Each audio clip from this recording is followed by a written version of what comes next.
es el tejido adiposo y en el hígado, pero otros tejidos también lo hacen. El asunto es que yo requiero de una enzima que es la glicerol-quinasa, y la glicerol-quinasa no se encuentra en el tejido adiposo, por lo que allí la síntesis debe empezar a partir de una molécula de hidroxiacetona fosfato. ¿Dónde han visto dihidroxiacetona fosfato? En la glicólisis. Eso quiere decir que en el tejido adiposo debe haber moléculas de glucosa para realizar glicólisis y obtener esta dihidroxiacetona fosfato y poder realizar esta vía de síntesis. En cambio, en el hígado yo lo voy a realizar a través del glicerol para luego fosforilar. Bien.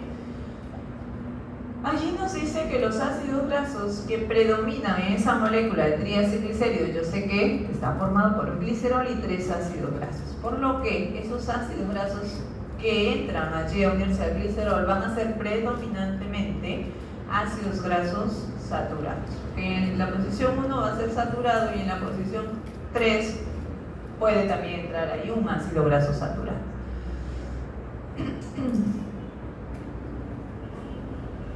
Bien, entonces, si es que la columna vertebral, como lo llaman acá, es el glicerol allí en tejido hepático, otros tejidos que no sea el hígado, el adipocito, debe ser previamente activado ese glicerol. Por eso es que requiero de la glicerol-quinasa, para que lo fosforile. Fosforilado el glicerol, ya tengo mi glicerol activado, ¿correcto? Por lo tanto, allí en el hígado también debo tener ese glicerol fosforilado, pero lo voy a obtener a partir de la dihidroxiacetona fosfato. Y esto es lo que voy a ver. Entonces, de una glucosa, eso en el tejido adiposo, de una glucosa haciendo glicólisis obtengo dihidroxiacetona fosfato. De esta dihidroxiacetona fosfato, a través de la glicerol 3-fosfato deshidrogenasa, formo el glicerol 3-fosfato con ayuda del NAD reducido, el cual se oxida y por lo tanto esta estructura se está reduciendo. De la hidroxiacetona fosfato, que tiene acá una acetona, se reduce a un hidroxilo y llego a formar el glicerol 3-fosfato, el mismo compuesto que voy a formar si es que la síntesis se está dando a partir de glicerol allá en el hígado o en otros tejidos. Si empieza del glicerol a través de la glicerol-quinasa, fosforilo, ¿verdad? Donde se está fosforilando en este OH, ahí ingresó un grupo fosfato y obtengo lo mismo, glicerol 3-fosfato. Bien, esa era la diferencia. Luego, activado ese glicerol, tienen que ahora incluirse los ácidos grasos dentro de esa estructura. Por lo tanto, para que ese ácido graso pueda incluirse en esa estructura del glicerol 3-fosfato, requieren ser activados también los ácidos grasos. Y nosotros hablamos de la activación del ácido graso cuando vimos también beta-oxidación. Y decíamos que un ácido graso iba a ser activado con una enzima. ¿Cuál es esa enzima? Y que además, en ese momento les mencioné, hay en el retículo endoplasmático, que es justamente lo que voy a ver en este momento, que esa síntesis se está dando allí, hay en la mitocondria y hay en los peroxisomas. Y hablamos de la CILCOA sintetasa, o también llamada tioquinasa, mencioné. Entonces la CILCOA sintetasa activa a ese ácido graso. Activar un ácido graso significa que se una a la coenzima A, ¿correcto? Entonces voy a formar un acil-CoA a través de la acil-CoA sintetasa. Entonces, dos ácidos grasos activados, dos acil-CoA, se deben esterificar a ese a ese glicerol fosforilado en la posición 1 y 2, y por lo tanto voy a tener un compuesto que se va a llamar 1,2 diacilglicerol fosfato, o lo que comúnmente se conoce como ácido fosfatídico. En otras palabras, esto es lo que estoy diciendo. Yo ya activé el glicerol, ¿no? Está fosforilado. Ahora viene el ácido graso activado previamente con la acil-CoA sintetasa. Unido a la coenzima A, se va a transferir y entra a la posición número 1 mediante la glicerol 3-fosfato aciltransferasa. Ese ácido graso que está ingresando allí es un ácido graso saturado. En la posición 1 ingresan ácidos grasos saturados. Entonces, formo este primer compuesto, que es el acilglicerol 3-fosfato o lisofosfatidato. Viene un segundo ácido graso que he dicho que tiene que entrar en la posición 2 ahora. Ese ácido graso también tiene que venir activado, o sea, unido a la coenzima A. Ya está unido a la coenzima A, va a ser transferido ahora en posición 2.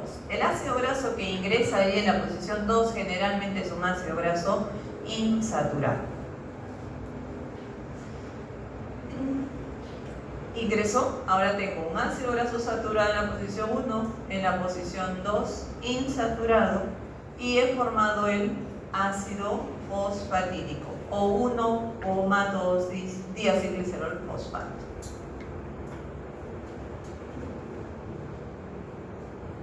Le falta el tercer ácido graso, y para que ingrese el tercer ácido graso, previamente debe salir el grupo fosfato que tiene esta estructura del ácido fosfatídico.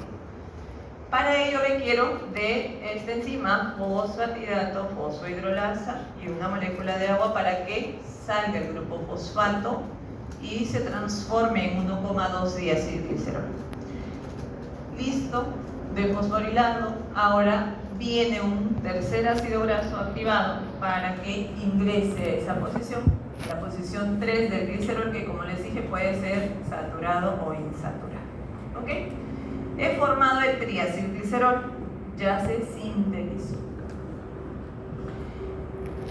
Esta síntesis sucede en el retículo endoplasmático liso, que están allí momentáneamente hasta que sean transportados estos triacilglicéridos hacia el tejido adiposo a través de ¿qué lipoproteína?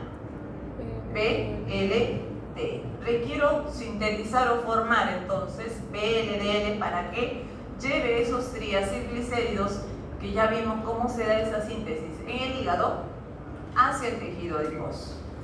Cuando llega ahí al tejido adiposo, las VLDL tienen que volverse a hidrolizar, o sea, separar, liberar esos ácidos grasos para que se una a el glicerol 3-fosfato que se formó allí en el hígado a partir de la dihidroxiacetona-fosfato. ¿Ok?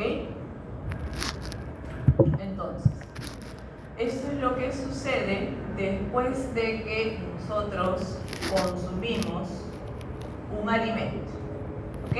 Que yo voy a almacenar ese ácido graso, ese triacilglicérido, allá en el tejido adiposo. Vieron con la doctora Ho, ¿no?, que los triacilglicéridos que yo consumo en la dieta lo transportan los kilomicrones. Y lo que estoy hablando es del tejido adiposo. Pero ambos llegan ahí hacia el tejido adiposo para almacenarlo como triacilglicérido. Entonces, estas lipoproteínas van a ser reconocidas a través de la ApoC2, la cual va a activar a la lipoproteína lipasa. La lipoproteína lipasa, ¿qué hace? Hidroliza al triacilglicérido. Lo mismo que hemos visto con la lipasa sensible a las hormonas, es solo que esta vez está sucediendo en el tejido adiposo. Igualmente va a liberar a los ácidos grasos. Nuevamente liberados esos ácidos grasos, entran al adipósito para que se esterifiquen al glicerol 3-fosfato y se forme ese triacilglicérido y se almacene ese triacilglicérido allá en ese tejido. En cambio, en el ayuno nosotros vimos que tenemos que movilizar esos ácidos grasos y eso es lo que sucede y eso es lo que vimos a través de la lipasa sensible a las hormonas. Acá en el adipocito se liberan los ácidos grasos, el glicerol, y luego viajan hacia el hígado, donde el tejido donde se tengan que oxidar, ¿no?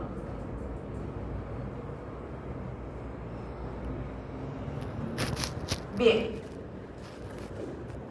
Ahora tenemos que hablar sobre los glicerofosfolípidos y los esfingolípidos. Estas estructuras que nosotros vamos a encontrar en distintas partes de nuestro organismo, principalmente en membranas celulares, en lipoproteínas, en la bilis, en el surfactante pulmonar, etc.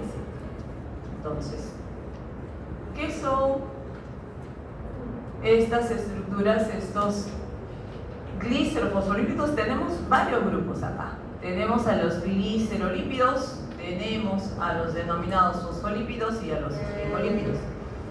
Estas estructuras se parecen mucho a la que acabamos de ver, ¿no? Al triacilglicérido. Si ustedes comparan este triacilglicérido con el glicerofosfolípido, difieren en el último ácido graso que ingresó allí, que ahora, ¿qué es lo que tengo allí? Un grupo fosfato con una cabeza de grupo, que es lo que generalmente se le da ese nombre, y va a ser reemplazado por distintas estructuras. ¿Cómo qué? Por ejemplo, la cabeza de grupo puede ser la colina, podría ser etanolamina, serina, inositol, etc. Formando el fosfatidilcolina, fosfatidiletoanolamina, fosfatidilserina, etc. Esa es la estructura básica de estos glicerofosfolípidos. ¿Qué tengo además por acá? A los glicerolípidos éter. Dentro de estos están los plasmalógenos y el factor activador de las plaquetas. Fíjense cómo es la estructura de este glicerolípido éter. Ya no es la columna vertebral, ya no es simplemente un glicerol, sino se ha unido a un éter, glicerol unido a un éter, y que conserve el ácido graso que estaba en esa posición 2. También tiene un grupo fosfato y una cabeza de grupo.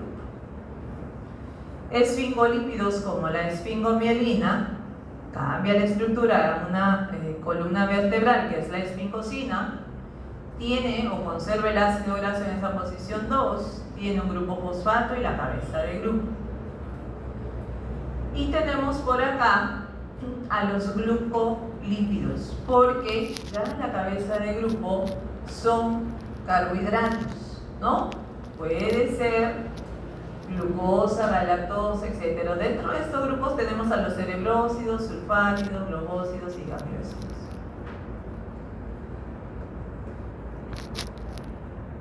Vamos a ver primero la síntesis de estos. ¿Cómo es que se realiza?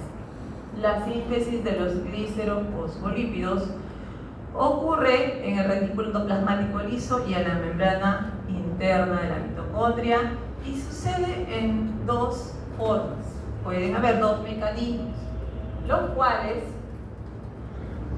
nos dice acá lo siguiente, que uno puede ser que use la cabeza polar o cabeza de grupo activada. Activada quiere decir que se una al CDP, citidindifosfato, y luego se una al 1,2 diacilglicerol. La otra forma puede ser más bien que el 1,2 diacilglicerol se active, se una al CDP y la cabeza de grupo esté inactiva. ¿Ok? Acá nos resume lo que acabamos de decir y de repente lo entendemos mejor.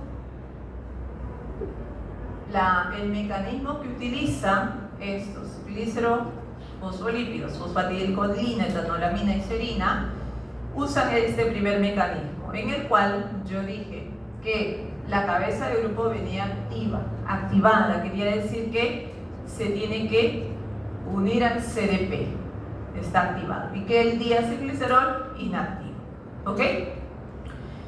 Al unirse estos dos, formo el glicero fosfolípido. La cabeza de grupo, si ha sido la colina, he formado fosfatidilcolina.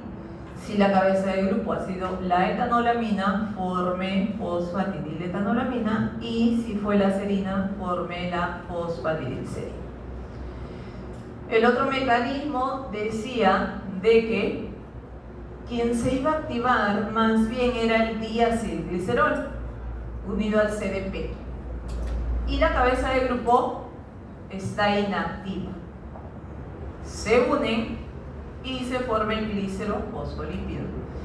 Ese mecanismo 2 lo realiza la fosfatidilinositol, la cardiolipina y el fosfatidilglicerol.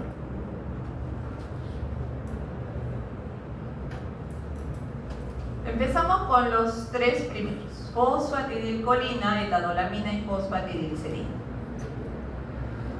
¿Qué tengo acá? El diacilglicerol, que ya se acuerdan del triacilglicérido, ¿no? Que era un glicerol con dos ácidos grasos.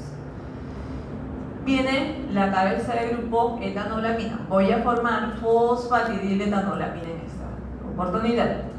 Está activada, está unida al CDP. Entonces, se une etanolamina, que es este grupo cabeza polar, al grupo fosfato de este diacilglicerol, ¿ok? Se queda con un grupo fosfato del CDP que viene, citidinifosfato. Al dejar un grupo fosfato sale un CMP, un citidinmonofosfato, porque uno de sus grupos fosfatos está quedando acá, unido a este carbono número 3 del glicerol. Entonces la cabeza de grupo es la etanolamina, por lo tanto digo que he formado la fosfatidiletanolamina.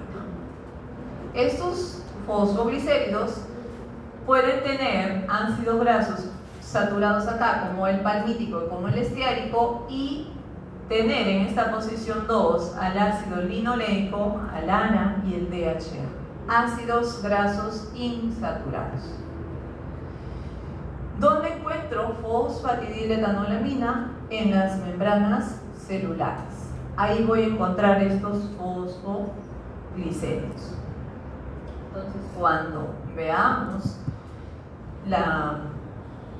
los tromboxanos, los leucotrienos y las prostaglandinas que utilizan al ácido araquidónico para poder formarse, es que voy a utilizar justamente estos fosfoglicéridos para liberar este ácido araquidónico, por ejemplo, y poder dar esa formación de estos compuestos. ¿Ok? Por este otro lado estoy formando fosfatidilcolina, cabeza de grupo, colina. La colina, igual que en este otro lado, viene activa, unida al CDP. Inactivo el diacilglicerol. Se une uno de sus grupos fosfatos de este citidindifosfato, ha entrado acá con la colina a unirse al glicerol de este diacilglicerol y sale un CMP. Este fosfatidilcolina tiene palmítico estiárico también en la posición 1 y tiene oleico, linoleico y linolénico en la posición 2. Importante este fosfatidilcolina porque va a ser componente del surfactante pulmonar, por ejemplo, ¿no? También lo encontramos en las lipoproteínas y también está en las vidas. De fosfatidiletanolamina yo puedo además sintetizar fosfatidilcolina a su vez, porque si se dan cuenta, la cabeza de grupo etanolamina es muy similar a la colina que tiene la fosfatidilcolina. Lo único que le falta es que en este nitrógeno que tiene 3 hidrógenos, tiene 3 grupos metilos. Y ahí entra a tallar un compuesto importante y que vamos a ver mucho en proteínas, que es el SAM, S-adenosilmetionina. SAM es formado, además, de un aminoácido, que es la metionina. SAM sirve para donar grupos metilos a distintas estructuras. Entonces acá lo que está haciendo es donar sus 3 grupos metilos para que reemplace los hidrógenos y se convierta en fosfatidilcolina. De fosfatidiletonolamina también me va a servir para ir a formar fosfatidilserina, y si ven acá es simplemente un intercambio de grupos, cabezas de grupo, que va a ingresar la serina a reemplazar a la etanolamina, se va a desplazar y por lo tanto tengo fosfatidilserina. Igualmente fosfatidilserina me sirve para formar fosfatidiletonolamina por una descarboxilación. Sale este grupo carboxilo como CO2. Vamos a hablar ahora sobre la fosfatidilcolina, conocido comúnmente como lecitina. Probablemente en alguna literatura ustedes deben haber encontrado, ¿no?, con este término, con lecitina. Bien, la fosfatidilcolina, ¿no?, que vimos hace un momento que la cabeza de grupo era la colina, pues requiero de colina para poder formar esa fosfatidilcolina. Y la colina se sintetiza en mi organismo, pero la cantidad que se sintetiza muchas veces es insuficiente, por lo que lo debo adquirir mediante la dieta. Esta es una ingesta recomendada de este nutriente, pero lo encontramos en diversos alimentos, a la colina. En cambio, cuando los pacientes reciben nutrición parenteral, que ustedes han hecho clase o van a hacer con el doctor Orrego, los pacientes que reciben nutrición parenteral total pueden tener deficiencias de este nutriente de colina, ¿okay? Lo que conlleva a que en ellos pues no se pueda formar este fosfoglicérido, la fosfatidilcolina. ¿Y eso qué me va a causar?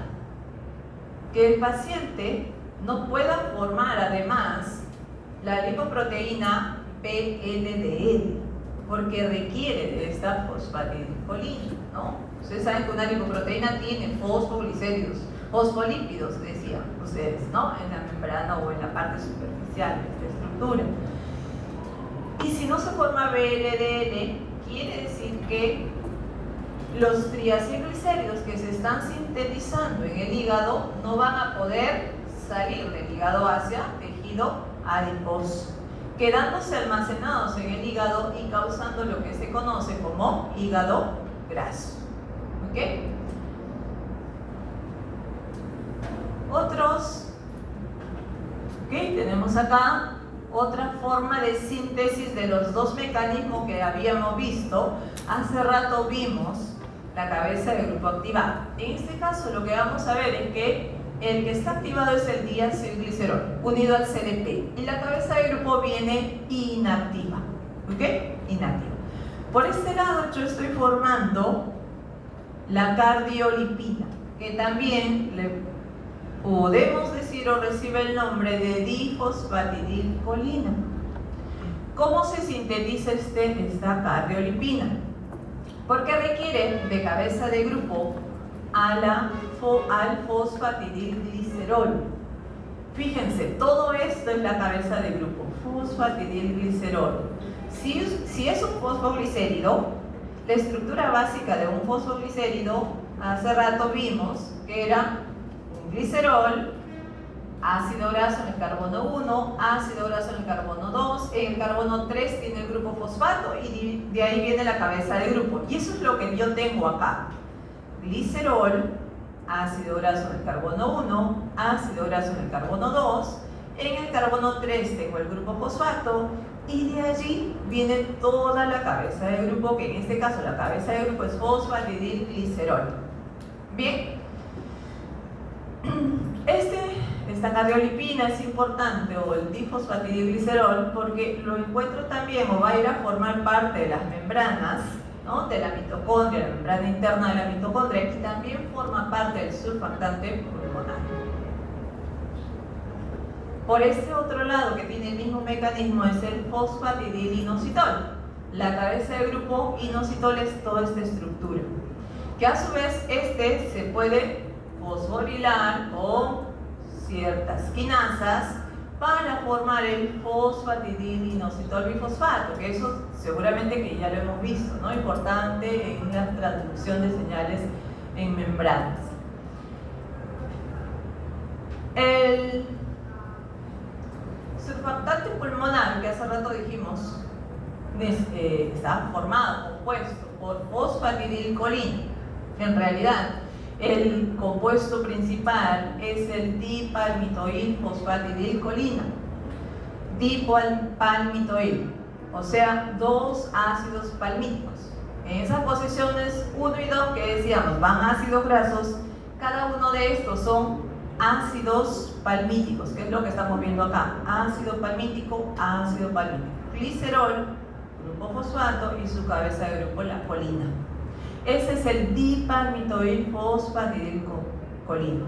Ese es el principal componente del surfactante pulmonar. Pero además, también tiene el surfactante pulmonar el fosfatidilglicerol, también tiene apolipoproteínas y colesterol. Entonces, en los problemas de los niños recién nacidos, al no producir este surfactante pulmonar, es que ese alveolo se empieza a colapsar y causa este problema de insuficiencia respiratoria. Degradación de los fosfolípidos. Ya vamos a acabar. ¿Cómo se degradan esos fosfolípidos? Y acá quiero que se acuerden de esto, porque en la siguiente clase vamos a requerir de estas enzimas para degradar esos fosfoglicéridos, porque requiero liberar esos ácidos grasos para ir a sintetizar eicosanoides. Tengo fosfolipasas A1, tengo fosfolipasas A2, C y D. Ese nombre reciben porque justamente la A1 hidroliza este enlace de este ácido graso, el carbono 1 del glicerol. A2 hidroliza este enlace que une el ácido graso insaturado a la posición 2 del glicerol. Fosfolipasa C va a hidrolizar a este nivel, liberando un diacilglicerol y acá la cabeza de grupo fosforilada.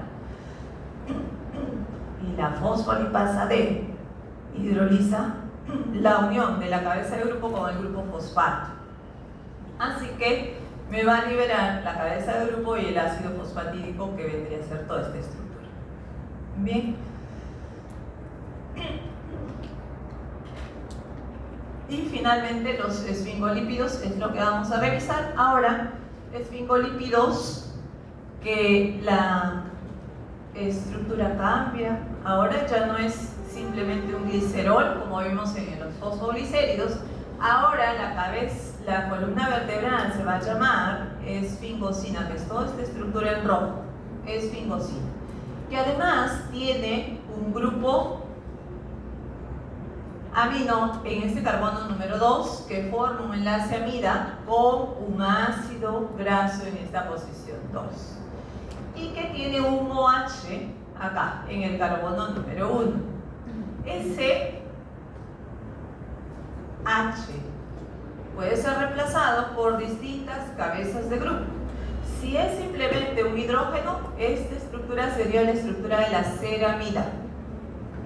Pero si esa cabeza de grupo va variando, como por ejemplo, puede ser SX o SH, una fosfocolina, ya tengo a la esfingomielina, o puede ser un carbohidrato como la glucosa, tengo el glucosil cerebrósido, o pueden ser ya carbohidratos como tetrasacáridos o estructuras más complejas como oligosacáridos, y tengo los globósidos y los gangliósidos.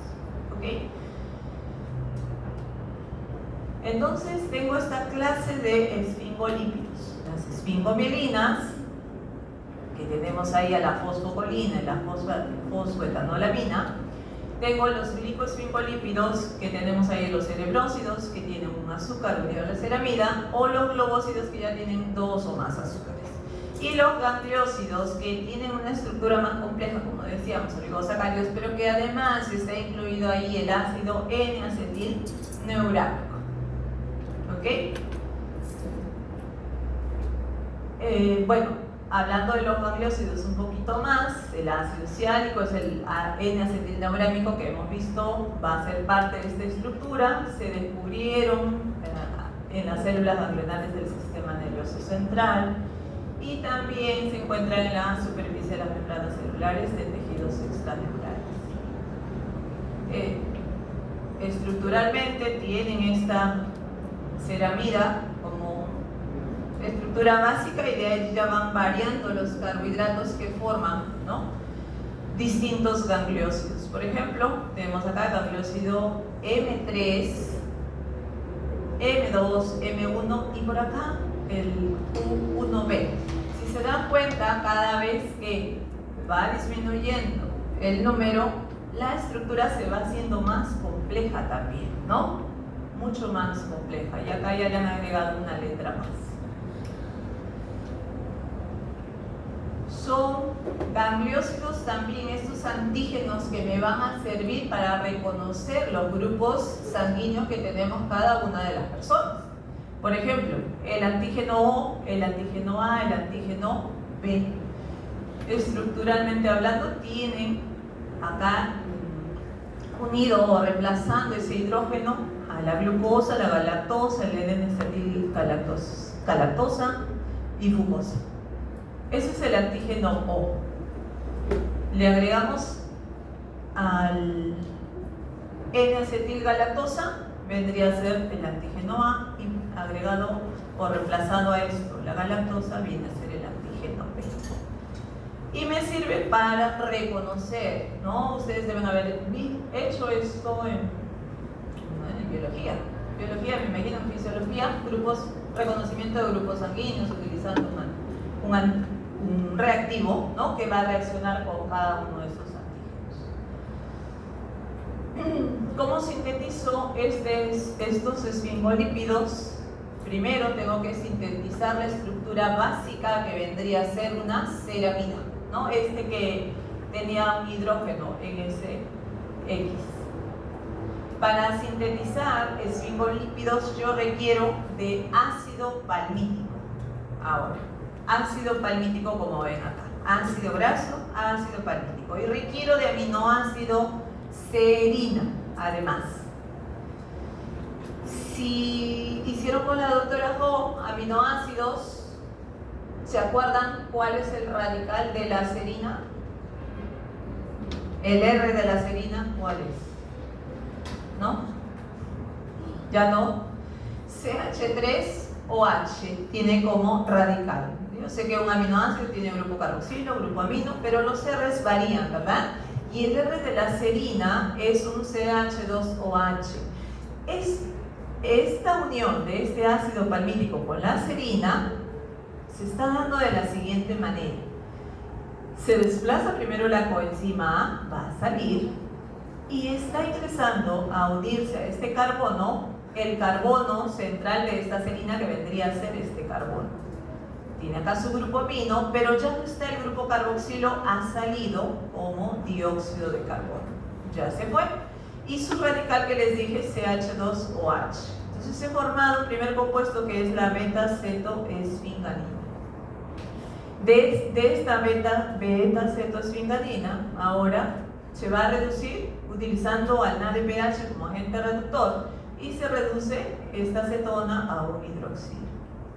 Esto que se ha formado es la esfinganina, la cual va a recibir al ácido graso que va a tomar la posición o se va a unir en unido a este grupo amino que está en el carbono 2 de esta estructura, formando un enlace amida allí. A este nitrógeno, fíjense acá, se unió el ácido graso y tengo, digo ahora, una estructura que se llama N-acilesfinganina. Este N-acilesfinganina ahora tiene acá 14 carbonos, recuerdan que este era el ácido palmítico. De acá, 2 carbonos de acá, que son estos, van a incluirse en un doble enlace a través de una oxidasa de función mixta. doble enlace formado, ya podemos decir que tenemos a esta estructura ceramida.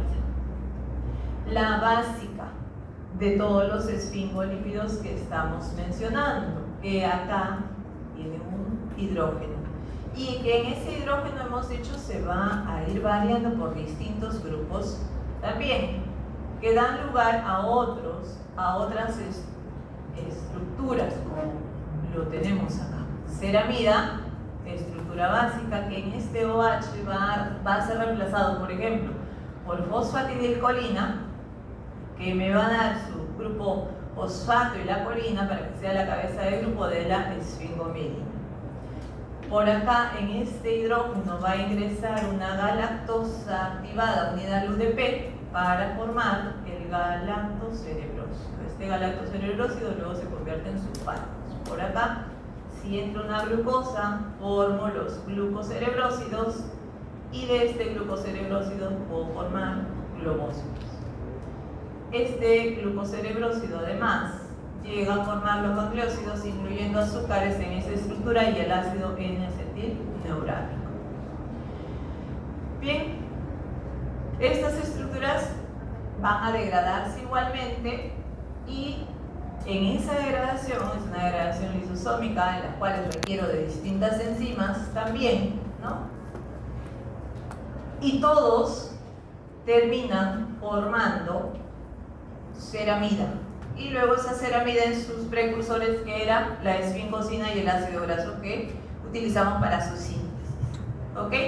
Entonces tengo acá de gangliósido GM1 mediante la enzima beta-galactosidasa, la cual va a sacar esta galactosa que tiene en el extremo, ya no lo tiene acá, y forma el gangliósido GM2.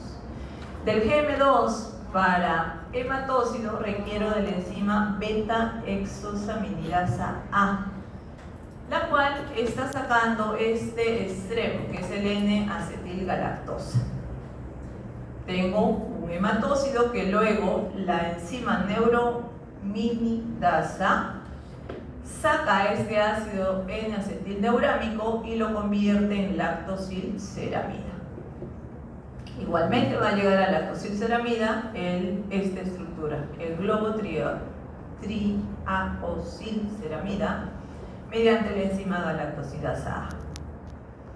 La lactosilceramida se convierte en glucocerebrósido mediante la enzima beta-galactosidasa, sacando la galactosa de este extremo, y glucocerebrósido mediante la beta-glucosidasa se convierte finalmente en ceramida, ¿no? Ha salido la glucosa de este extremo. Y ceramida, mediante la ceramidasa, se termina en esfingosina y el ácido graso, que fueron sus precursores.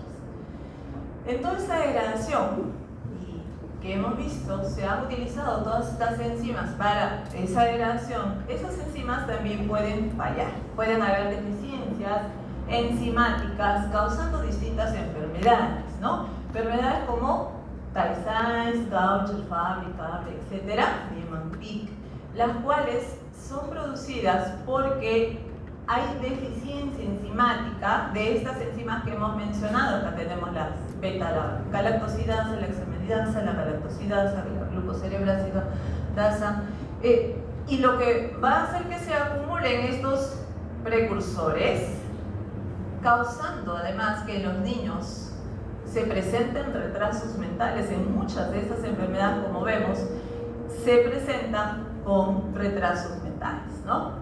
En algunos también puede incluso llegar a morir el paciente. Ahora sí, hemos terminado. Puedo decir que hemos terminado con esta clase del día de hoy. ¿Ok? Hemos terminado a tiempo de más. Ya nos podemos ir porque hemos tomado ya las